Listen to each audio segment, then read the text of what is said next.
Hi guys, welcome back to my YouTube channel. ಇವತ್ತು ನಾನು ನಿಮಗೆ ತುಂಬ ಟೇಸ್ಟಿಯಾಗಿ ಸ್ಪಾಂಜಿಯಾಗಿ ಮನೆಯಲ್ಲೇ ಪ್ಲಮ್ ಕೇಕ್ ಹೇಗೆ ಮಾಡೋದು ಅನ್ನೋದನ್ನ ತೋರಿಸ್ತಾ ಇದ್ದೀನಿ. ಕ್ರಿಸ್ಮಸ್ ಬೇರೆ ಹತ್ರ ಬರ್ತಾ ಇದೆ ಅಲ್ವಾ, ನೀವು ಮನೆಯಲ್ಲೇ ಈಸಿಯಾಗಿ ಮಾಡ್ಕೋಬೋದು. ಹೊರಗಡೆ ತಂದಿದ್ದು ಅಷ್ಟೊಂದು ಟೇಸ್ಟ್ ಚೆನ್ನಾಗಿರೋದಿಲ್ಲ, ಹಾಗೆ ಯಾವ ಥರ ಮಾಡಿರ್ತಾರೆ, ಯಾವ ಎಣ್ಣೆ ಯೂಸ್ ಮಾಡಿರ್ತಾರೆ ಅನ್ನೋದು ಗೊತ್ತಾಗಿರೋದಿಲ್ಲ. ಹಾಗಾಗಿ ನಾನು ಮನೆಯಲ್ಲೇ ಈಸಿಯಾಗಿ ಮಾಡೋದನ್ನ ತೋರಿಸ್ತಾ ಇದ್ದೀನಿ. ಮೊದಲಿಗೆ ನಾನಿಲ್ಲಿ 2 ಫ್ರೆಶ್ ಕಿತ್ತಳೆಹಣ್ಣನ್ನ ತೊಗೊಂಡಿದ್ದೀನಿ. ನೀವು ಫ್ರೆಶ್ ಜ್ಯೂಸ್ನ ಕೂಡ ಬಳಸ್ಕೋಬಹುದು. ನಾನು ಕಿತ್ತಳೆಹಣ್ಣನ್ನ ತೊಗೊಂಡು ಈಗ 2ನ್ನ ಈ ಥರ ಕಟ್ ಮಾಡ್ಕೊಳ್ತಾ ಇದ್ದೀನಿ. 2 ಕಿತ್ತಳೆಹಣ್ಣು ಆದರೆ ಸಾಕಾಗುತ್ತೆ, ಜಾಸ್ತಿ ಏನು ಅವಶ್ಯಕತೆ ಇಲ್ಲ.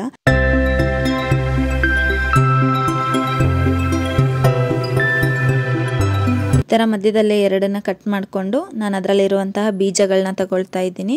ಬೀಜ ಹಾಕಿದರೆ ಸ್ವಲ್ಪ ಕಹಿ ಆಗಿಬಿಡುತ್ತೆ, ಹಾಗಾಗಿ ನಾನು ಬೀಜಗಳನ್ನ ತಗೊಳ್ತಾ ಇದ್ದೀನಿ. ನಾವು ಅಂಗಡಿಲೆಲ್ಲ ಫ್ರೆಶ್ ಜ್ಯೂಸ್ ತಂದು ಹಾಕ್ತೀವಂತ ಹೇಳಿದರೆ ಅವ್ರು ಕೊಡೋದು ಬೀಜ ಎಲ್ಲ ಹಾಕಿನೇ ಕೊಟ್ಟಿರ್ತಾರೆ, ಹಾಗಾಗಿ ಅದು ಅಷ್ಟೊಂದು ಚೆನ್ನಾಗಿ ಅನಿಸೋದಿಲ್ಲ ಕೇಕ್ಗೆ. ನೀವೇ ನೋಡ್ತಾ ಇರ್ಬೋದು ಇಲ್ಲಿ ಎಷ್ಟು ಬೀಜಗಳಿರುತ್ತೆ ಅಂತ. ಇಷ್ಟೊಂದು ಬೀಜಗಳನ್ನ ಹಾಕಿದರೆ ಕೇಕ್ ಸ್ವಲ್ಪ ಕಹಿ ಆಗುತ್ತೆ ಅಂತೇಳಿ ನಾನು ಎಲ್ಲದನ್ನು ನೀಟಾಗಿ ತಗೊಳ್ತಾ ಇದ್ದೀನಿ. ಎಲ್ಲ ಬೀಜಗಳನ್ನ ತೆಗೆದ ನಂತರ ನಾನಿಲ್ಲಿ ಒಂದು ಮಿಕ್ಸಿ ಜಾರಲ್ಲಿ ಬಿಡಿಸಿ ಎಳೆಯಾಗಿ ಬಿಡಿಸಿ ಅದರಲ್ಲಿ ಇರುವಂಥ ನಾರಿನಂಶ ಎಲ್ಲ ತೆಗೆದು ಹಾಕ್ಕೊಳ್ತಾ ಇದ್ದೀನಿ. ಎಲ್ಲ ಹಣ್ಣನ್ನು ಈ ಥರ ಒಂದು ಸಣ್ಣ ಮಿಕ್ಸಿ ಜಾರಲ್ಲಿ ಹಾಕೊಂಡ ನಂತರ ನಾನು ಇದಕ್ಕೆ 3 ಸ್ಪೂನಷ್ಟು ಸಕ್ಕರೆನ ಸೇರಿಸ್ಕೊಳ್ತಾ ಇದ್ದೀನಿ. ಸ್ವಲ್ಪ ಸ್ವೀಟ್ ಜಾಸ್ತಿ ಬೇಕಂದರೆ ಒಂದು 5 ಸ್ಪೂನಷ್ಟು ಸಕ್ಕರೆನ ಸೇರಿಸ್ಕೋಬೋದು. ನಾನಿಲ್ಲಿ 3 ಸ್ಪೂನಷ್ಟು ಸೇರಿಸ್ಕೊಳ್ತಾ ಇದ್ದೀನಿ. 3 ಸ್ಪೂನಷ್ಟು ಸೇರಿಸ್ಕೊಂಡು ಸ್ವಲ್ಪ ನೀರು ಸೇರಿಸ್ಕೊಂಡು ಇದನ್ನು ಜ್ಯೂಸ್ ಮಾಡ್ಕೋಬೇಕು.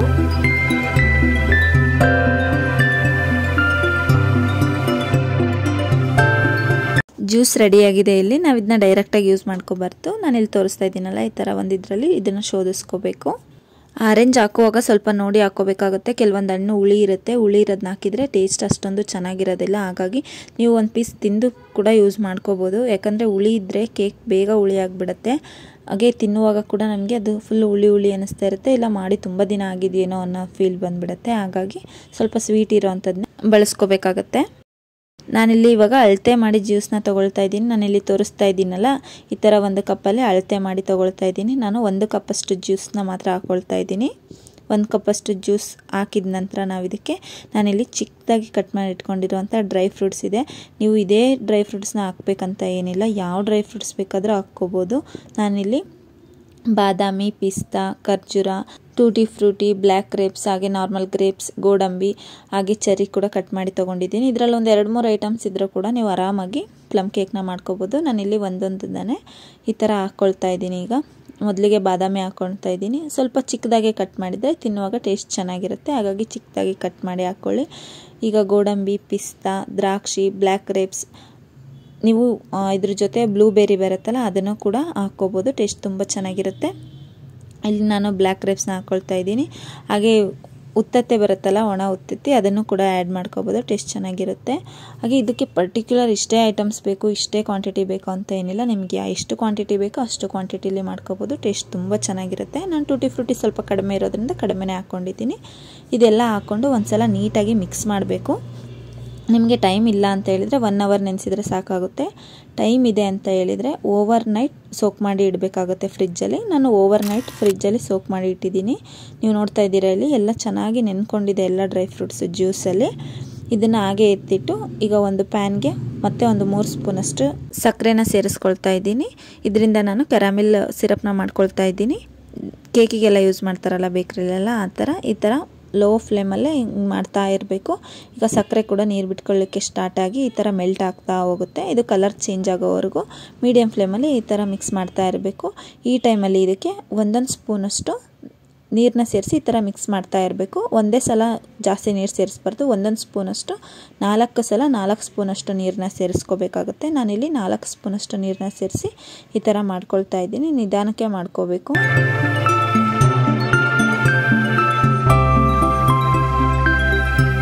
4 ಸ್ಪೂನಷ್ಟು ನೀರನ್ನ ಸೇರಿಸಿ ಒಂದ್ಸಲ ಚೆನ್ನಾಗಿ ಈ ಥರ ಮಿಕ್ಸ್ ಮಾಡಿಕೊಂಡ್ರೆ ನಮಗೆ ಈ ಸಿರಪ್ ರೆಡಿ ಆಗುತ್ತೆ. ನೀವು ನೋಡ್ತಾ ಇದ್ದೀರಲ್ಲ, ಈ ಕನ್ಸಿಸ್ಟೆನ್ಸಿಲಿ ಬಂದರೆ ಸಾಕಾಗುತ್ತೆ.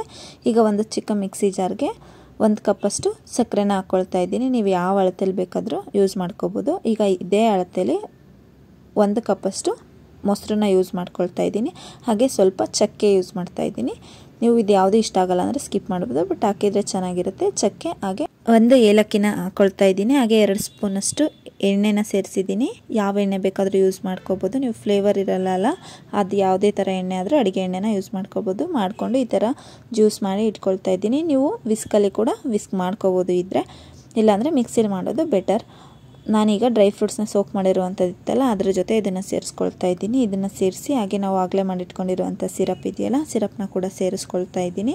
ಇದನ್ನು ಎರಡನ್ನು ಸೇರಿಸಿ ಆ ಕಡೆ ಸೈಡಲ್ಲಿ ಎತ್ತಿಟ್ಕೊಳ್ಳೋಣ. ಇವಾಗ ಒಂದು ಬೌಲ್ಗೆ 1 ಕಪ್ಪಷ್ಟು ಮೈದಾ ಹಾಕ್ಕೊಳ್ತಾ ಇದ್ದೀನಿ. ನಾವು ಆರೆಂಜ್ ಜ್ಯೂಸ್ನ ಯಾವ ಕಪ್ಪಲ್ಲಿ ತೊಗೊಂಡಿರ್ತೀವಿ ನೋಡಿ, ಅದೇ ಕಪ್ ಅಳತೆಯಲ್ಲಿ 1 ಕಪ್ಪಷ್ಟು ಮೈದಾನ ಸೇರಿಸ್ಕೋಬೇಕಾಗುತ್ತೆ. 1 ರಿಂದ 1/4 ಕಪ್ಪಷ್ಟು ಸೇರಿಸ್ಕೊಂಡ್ರೆ ನಾವು ತೊಗೊಂಡಿರೋಂಥ ಜ್ಯೂಸ್ಗೆ ಕನ್ಸಿಸ್ಟೆನ್ಸಿ ಕರೆಕ್ಟಾಗಿ ಬರುತ್ತೆ. ನಾನಿಲ್ಲಿ ಇದನ್ನು ಈ ಥರ ಜರಡಿ ಹಿಡ್ಕೊಳ್ತಾ ಇದ್ದೀನಿ, ಏನಾದರೂ ಇದ್ದರೆ ಎಲ್ಲ ಬರುತ್ತೆ ಅಂತ ಹೇಳಿ ಅಷ್ಟೇ. 2 ಸ್ಪೂನಷ್ಟು ಕೋಕೋ ಪೌಡರ್ನ ಸೇರಿಸ್ಕೊಳ್ತಾ ಇದ್ದೀನಿ. ಕೋಕೋ ಪೌಡರ್ ಇಷ್ಟ ಇಲ್ಲ ಅಂತೇಳಿದ್ರೆ ನೀವು ಸ್ಕಿಪ್ ಮಾಡ್ಬೋದು, ಇಲ್ಲ ಮನೇಲಿಲ್ಲ ಅಂತೇಳಿದ್ರೆ ತರಿಸಿ ಮಾಡುವಂಥ ಅವಶ್ಯಕತೆನೂ ಇರಲ್ಲ, ಸ್ಕಿಪ್ ಮಾಡ್ಬೋದು. ಹಾಕಿದರೆ ಕಲರ್ ಚೆನ್ನಾಗಿರುತ್ತೆ ಅಂತೇಳಿ ಹಾಕ್ಕೊಳ್ತಾ ಇದ್ದೀನಿ. ಹಾಗೆ 2 ಸ್ಪೂನಷ್ಟು ಹಾಲಿನ ಪೌಡರ್ನ ಹಾಕ್ಕೊಳ್ತಾ ಇದ್ದೀನಿ. ಹಾಲಿನ ಪೌಡರ್ ಹಾಕ್ಕೊಳ್ಳೋದ್ರಿಂದ ಟೇಸ್ಟ್ ತುಂಬ ಚೆನ್ನಾಗಿರುತ್ತೆ. ಅದೆರಡನ್ನು ಹಾಕ್ಕೊಂಡು ನಂತರ 1 ಸ್ಪೂನಷ್ಟು ಬೇಕಿಂಗ್ ಪೌಡರ್ನ ಹಾಕ್ಕೊಳ್ತಾ ಇದ್ದೀನಿ. ಹಾಗೆ ಅರ್ಧ ಸ್ಪೂನಷ್ಟು ಬೇಕಿಂಗ್ ಸೋಡಾನ ಯೂಸ್ ಮಾಡ್ಕೊಳ್ತಾ ಇದ್ದೀನಿ. 1 ಚಿಟಿಕೆಯಷ್ಟು ಉಪ್ಪನ್ನ ಹಾಕ್ಕೊಳ್ತಾ ಇದ್ದೀನಿ. ಇದೆಲ್ಲದನ್ನು ಜರಡಿಲಿ ಈ ಥರ ನೀಟಾಗಿ ಶೋಧಿಸ್ಕೋಬೇಕು.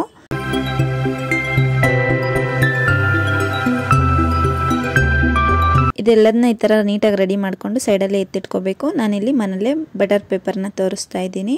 ಈಸಿಯಾಗಿ ಮಾಡ್ಕೋಬೋದು. ನಾನು ಪ್ರೀವಿಯಸ್ ವೀಡಿಯೋದಲ್ಲಿ ಕೂಡ ತೋರಿಸಿದ್ದೀನಿ, ಹಾಗೆ ಇಲ್ಲಿ ಕೂಡ ತೋರಿಸ್ತಾ ಇದ್ದೀನಿ. ಈ ಥರ A4 ಶೀಟ್ನ ಹೀಗೆ ಫೋಲ್ಡ್ ಮಾಡ್ಕೋಬೇಕು.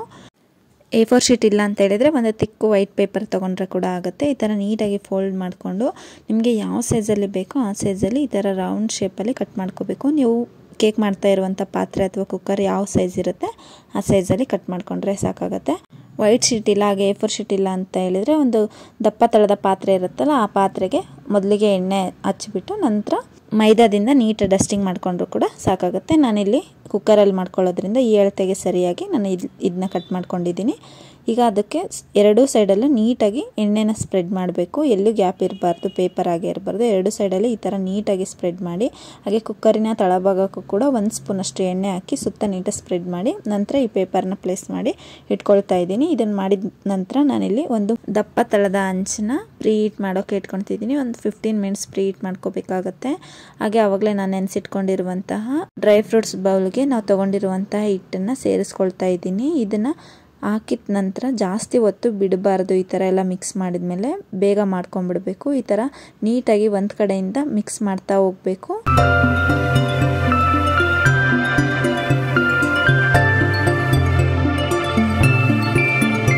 ಬೇಕಿಂಗ್ ಪೌಡರ್ನ ಲೇಟಾಗಿ ಹಾಕ್ಕೊಳ್ತೀರಾ ಅನ್ನೋದಾದರೆ ನೀವು ಜಾಸ್ತಿ ಹೊತ್ತು ಬಿಟ್ಟರೆ ಕೂಡ ಏನೂ ಆಗೋಲ್ಲ. ಬೇಕಿಂಗ್ ಪೌಡರ್ ಹಾಕಿರೋದ್ರಿಂದ ನಾವು ಬೇಗ ಹಾಕ್ಕೊಳ್ಬೇಕಾಗತ್ತೆ. ನೀವು ಅದನ್ನು ಸ್ಕಿಪ್ ಮಾಡಿ ಲಾಸ್ಟಲ್ಲಿ ಕೂಡ ಯೂಸ್ ಮಾಡ್ಕೋಬಹುದು. ನಾನು ಇದನ್ನೆಲ್ಲ ಒಂದ್ಸಲ ಈ ಥರ ನೀಟಾಗಿ ಮಿಕ್ಸ್ ಮಾಡಿದ ನಂತರ ನಾವು ರೆಡಿ ಮಾಡಿ ಇಟ್ಕೊಂಡಿರುವಂತಹ ಕುಕ್ಕರ್ ಇದೆಯಲ್ಲ, ಅದಕ್ಕೆ ಈ ಹಿಟ್ಟನ್ನು ಟ್ರಾನ್ಸ್ಫರ್ ಮಾಡ್ಕೊಳ್ತಾ ಇದ್ದೀನಿ. ಹಿಟ್ಟನ್ನು ಮಿಕ್ಸ್ ಮಾಡುವಾಗ ನಿಮಗೆ ಏನಾದರೂ ಸ್ವಲ್ಪ ಗಟ್ಟಿ ಅನಿಸಿದರೆ ಒಂದು ಅರ್ಧ ಗ್ಲಾಸಷ್ಟು ಹಾಲನ್ನ ಕೂಡ ಆ್ಯಡ್ ಮಾಡ್ಕೊಳ್ಬೋದು. ಹಾಲು ಆ್ಯಡ್ ಮಾಡೋದ್ರಿಂದ ಟೇಸ್ಟಲ್ಲಿ ಏನೂ ವ್ಯತ್ಯಾಸ ಆಗೋದಿಲ್ಲ. ಈಗ ಈ ಥರ ಟ್ರಾನ್ಸ್ಫರ್ ಮಾಡಿದ ನಂತರ 1-2 ಸಲ ನೆಲಕ್ಕೆ ಚೆನ್ನಾಗಿ ಟ್ಯಾಪ್ ಮಾಡಿ ನಂತರ ನಾವು ಪ್ರೀ ಹೀಟ್ ಮಾಡಿ ಇಟ್ಕೊಂಡಿರುವಂಥ ಹಂಚಿದೆಯಲ್ಲ, ಆ ಹಂಚಿನ ಮೇಲೆ ಕುಕ್ಕರ್ನ ಪ್ಲೇಸ್ ಮಾಡಬೇಕು. ಈಗ ಕುಕ್ಕರ್ ಲಿಡ್ ಕ್ಲೋಸ್ ಮಾಡಿ ಅದರಲ್ಲಿರುವಂಥ ವಿಷಲ್ನ ತಗೋಬೇಕು.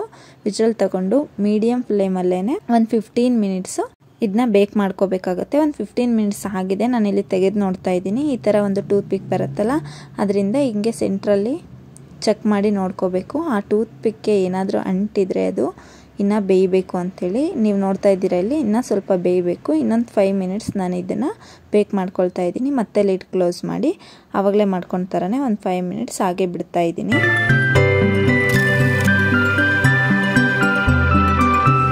ಮತ್ತೆ ಒಂದು 5 ಮಿನಿಟ್ಸ್ ಆದ ನಂತರ ನಾನಿಲ್ಲಿ ತೆಗೆದು ನೋಡ್ತಾ ಇದ್ದೀನಿ. ಮತ್ತೆ ಒಂದು ಟೂತ್ ಪಿಕ್ ತೊಗೊಂಡು ಈ ಥರ ಚೆಕ್ ಮಾಡ್ಕೊಳ್ತಾ ಇದ್ದೀನಿ. ಇವಾಗ ನೋಡೋಣ ಬೆಂದಿದೆಯಾ ಇಲ್ಲ ಅಂತ ಹೇಳಿ.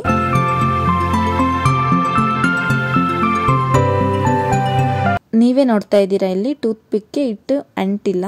ಈ ಥರ ಆದರೆ ಇದು ಚೆನ್ನಾಗಿ ಬೆಂದಿದೆ ಅಂತ ಹೇಳಿ. ಇಷ್ಟು ಬರೋವರೆಗೂ ನೀವು ಚೆನ್ನಾಗಿ ಬೇಕ್ ಮಾಡ್ಕೋಬೇಕಾಗುತ್ತೆ. ನಾನೀಗ ಬೇರೆ ಸೈಡಲ್ಲೂ ಹಾಕಿ ತೋರಿಸ್ತಾ ಇದ್ದೀನಿ. ಇವಾಗಲೂ ನೋಡ್ತಾ ಇರ್ಬೋದು ಟೂತ್ ಪಿಕ್ಗೆ ಒಂದು ಸ್ವಲ್ಪನೂ ಏನೂ ಅಂಟಿಲ್ಲ. ಟೂತ್ ಪಿಕ್ ಹೇಗಿತ್ತೋ ಹಾಗೇ ಇದೆ.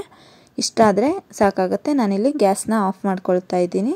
ಮೇಲೆ ಚೆನ್ನಾಗಿ ಕಾಣಲಿಕ್ಕೋಸ್ಕರ ನಾನಿಲ್ಲಿ ಟೂಟಿ ಫ್ರೂಟಿ ಹಾಗೆ ಚೆರ್ರಿನ ಆ್ಯಡ್ ಮಾಡ್ಕೊಳ್ತಾ ಇದ್ದೀನಿ. ಈ ಥರ ಮೇಲೆ ಚೆರ್ರಿನೆಲ್ಲ ಆ್ಯಡ್ ಮಾಡಿದ ನಂತರ ನಾನಿಲ್ಲಿ ಒಂದು ಸ್ಪೂನಿಂದ ಈ ಥರ ಮಾಡ್ತಾ ಇದ್ದೀನಿ. ಯಾಕಂದರೆ ಕಟ್ ಮಾಡುವಾಗ ನಾವು ಮೇಲೆ ಹಾಕ್ಕೊಂಡಿರುವಂಥದ್ದೇ ಸಪ್ರೇಟ್ ಆಗಿಬಿಡುತ್ತೆ. ಹಾಗಾಗಿ ಈ ಥರ ಒಂದು ಸ್ಪೂನಿಂದ ಈ ಥರ ಲೈಟಾಗಿ ಪ್ರೆಸ್ ಮಾಡ್ತಾ ಇದ್ದೀನಿ. ಈಗ ಇದನ್ನು ತಣ್ಣಗಾಗಲಿಕ್ಕೆ ಎತ್ತಿಡೋಣ. ಒಂದು 30 ಮಿನಿಟ್ಸ್ ಇಟ್ಟರೆ ಸಾಕಾಗುತ್ತೆ. ಒಂದು 30 ಮಿನಿಟ್ಸ್ ಆದ ನಂತರ ಒಂದು ಚಾಕುವಿನಿಂದ ಈ ಥರ ಸುತ್ತ ಎಡ್ಜಸ್ನೆಲ್ಲ ಬಿಡಿಸ್ಕೋಬೇಕು.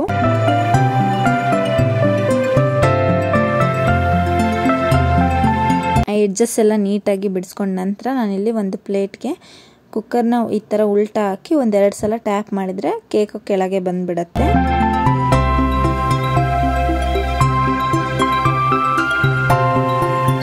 ಈ ಥರ ಕೇಕ್ ಉಲ್ಟಾ ಆಗಿರುತ್ತಲ್ಲ, ಇದನ್ನು ಸರಿಯಾಗಿ ಮಾಡ್ಕೊಳ್ಳೋದಕ್ಕಿಂತ ಮುಂಚೆ ನಾವು ಹಾಕೊಂಡಿರುವಂಥ ಪೇಪರ್ ಇರುತ್ತಲ್ಲ, ಪೇಪರ್ನ ಈ ಥರ ಸುತ್ತ ನೀಟಾಗಿ ಬಿಡಿಸ್ಕೋಬೇಕು ನಿಧಾನಕ್ಕೆ. ಕೇಕಲ್ಲಿ ಯಾವುದೇ ಥರ ಏನು ಉಳಿದೇ ಇರೋ ಥರ ನೀಟಾಗಿ ಸ್ವಲ್ಪ ಪೇಷನ್ಸಿಂದ ಬಿಡಿಸ್ಕೋಬೇಕಾಗುತ್ತೆ.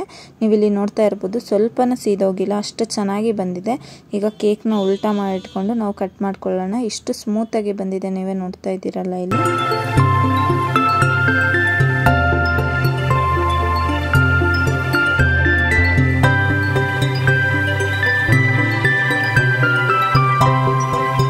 ನಾನಿಲ್ಲಿ ಉಲ್ಟಾ ಮಾಡಿ ಕೂಡ ತೋರಿಸ್ತಾ ಇದ್ದೀನಿ ಎಷ್ಟು ಚೆನ್ನಾಗಿ ಬಂದಿದೆ ಅಂತೇಳಿ. ಸ್ವಲ್ಪನೂ ಸೀದೋಗಲ್ಲ ನಾನಿಲ್ಲಿ ತೋರಿಸಿರುವಂಥ ಮೆಥಡಲ್ಲಿ ಮಾಡಿದರೆ. ಇದನ್ನು ಕಟ್ ಮಾಡುವಾಗ ತಣ್ಣಗಾದ್ಮೇಲೆ ಕಟ್ ಮಾಡಬೇಕು. ಹಾಗಾಗಿ ನಾನೊಂದು ಹಾಫ್ ಆನ್ ಅವರ್ ಬಿಟ್ಟು ಕಟ್ ಮಾಡ್ಕೊಳ್ತಾ ಇದ್ದೀನಿ. ನಿಮ್ಗೆ ಯಾವ ಶೇಪಲ್ಲಿ ಬೇಕೋ ಆ ಶೇಪಲ್ಲಿ ಕಟ್ ಮಾಡ್ಕೋಬಹುದು. ಟೇಸ್ಟ್ ಅಂತೂ ತುಂಬ ಚೆನ್ನಾಗಿ ಬಂದಿತ್ತು. ನೀವು ಒಂದ್ಸಲ ಟ್ರೈ ಮಾಡಿ. ಹಾಗೆ ನೀವು ಮೈದಾ ಬದಲಾಗಿ ಗೋಧಿ ಹಿಟ್ಟನ್ನು ಕೂಡ ಬಳಸ್ಕೋಬೋದು, ಟೇಸ್ಟ್ ಚೆನ್ನಾಗಿರುತ್ತೆ. ನೀವು ಮಕ್ಕಳಿಗೆಲ್ಲ ಕೊಡ್ತೀರಾ ಅನ್ನೋದಾದರೆ ಗೋಧಿ ಹಿಟ್ಟನ್ನೇ ಬಳಸ್ಕೊಳ್ಳಿ. ನಾನಿಲ್ಲಿ ಪ್ರೆಸ್ ಮಾಡಿ ಕೂಡ ತೋರಿಸ್ತಾ ಇದ್ದೀನಿ ಎಷ್ಟು ಸ್ಪಾಂಜಿಯಾಗಿ ಎಷ್ಟು ಸ್ಮೂತಾಗಿ ಬಂದಿದೆ ಅಂತೇಳಿ. ನೀವು ಒಂದ್ಸಲ ಟ್ರೈ ಮಾಡಿ. ಹಾಗೆ ನಿಮ್ಮ ಫ್ರೆಂಡ್ಸ್ ಮತ್ತು ಫ್ಯಾಮಿಲಿಗೆ ಕೂಡ ಶೇರ್ ಮಾಡಿ. ಕ್ರಿಸ್ಮಸ್ ಮತ್ತು ನ್ಯೂ ಇಯರ್ ಕೂಡ ಹತ್ರ ಬರ್ತಾಯಿದೆ. ನೀವು ಒಂದ್ಸಲ ಇದನ್ನ ಮನೇಲಿ ಟ್ರೈ ಮಾಡಿ ನೋಡಿ. ಹಾಗೆ ನಿಮ್ಮ ಫ್ರೆಂಡ್ಸ್ಗೆ ಒಂದ್ಸಲ ಟೇಸ್ಟ್ ಮಾಡಿಸಿ, ನೀವು ಮಾಡಿಕೊಟ್ಟಿರುವಂಥದ್ದು ಅವರು ಇಷ್ಟಪಟ್ಟು ಕೇಳ್ತಾರೆ ಯಾವ ಥರ ಮಾಡಿದ್ರಿ ಅಂತ ಹೇಳಿ. ಹಾಗೆ ಯಾರು ನಮ್ಮ ಚಾನಲ್ನ ಸಬ್ಸ್ಕ್ರೈಬ್ ಮಾಡದೆ ನೋಡ್ತಾ ಇದ್ದೀರಾ, ದಯವಿಟ್ಟು ಸಬ್ಸ್ಕ್ರೈಬ್ ಮಾಡ್ಕೊಳ್ಳಿ. ಮತ್ತು ನಿಮ್ಮ ಫ್ರೆಂಡ್ಸ್ ಹಾಗೆ ಫ್ಯಾಮಿಲಿಗೆ ಈ ವಿಡಿಯೋನ ಆದಷ್ಟು ಶೇರ್ ಮಾಡಿ. ಅವರು ಕೂಡ ಈ ರೆಸಿಪಿನ ಟ್ರೈ ಮಾಡಿರಿ. ಹಾಗೆ ಹೇಗೆ ಬಂದಿತ್ತು ಅಂತ ನಮಗೆ ಕಮೆಂಟಲ್ಲಿ ತಿಳಿಸಿ. ಎಷ್ಟು ಚೆನ್ನಾಗಿ ಬಂದಿರುತ್ತೆ ಅಂದರೆ ನೀವು ಅಂದ್ಕೊಂಡು ಇರೋದಿಲ್ಲ. ಫಸ್ಟ್ ಟೈಮ್ ಮಾಡೋರಿಗೂ ಕೂಡ ಆರಾಮಾಗಿ ಈಸಿಯಾಗಿ ಮಾಡ್ಬೋದು ನಾವು ತೋರಿಸಿರೋವಂಥ ಮೆಥಡಲ್ಲಿ.